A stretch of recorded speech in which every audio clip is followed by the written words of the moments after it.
Ne gusül ne abdest almağa imkan vardır. Bu halda hapishanede kalgan vatandaşımız emde gusül ve abdest yerine teyemmüm alabilir.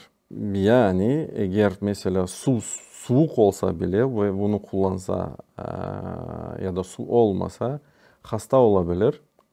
O kendi teyemmüm gerek yapmağa. Teyemmümünü yapmak için niyet alasınız. Ondan sonra yergilerinizden vurasınız. Ellerinizden toprak çok olsa biraz üflesiniz. Betinizini silesiniz. Gene de vurasınız yerge. Toz duman çok olsa gene de üflesiniz. Başta sağ elinizni böyle bir şekilde silesiniz. Sonra sol elini böyle bir şekilde silesiniz.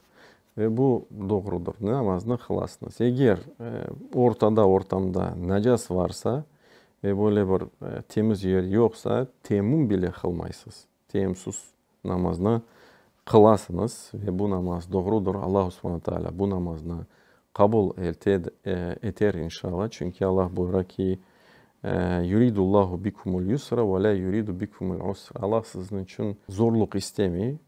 Bilaksine ve kolaylık sizge bağışlay. Onu istey.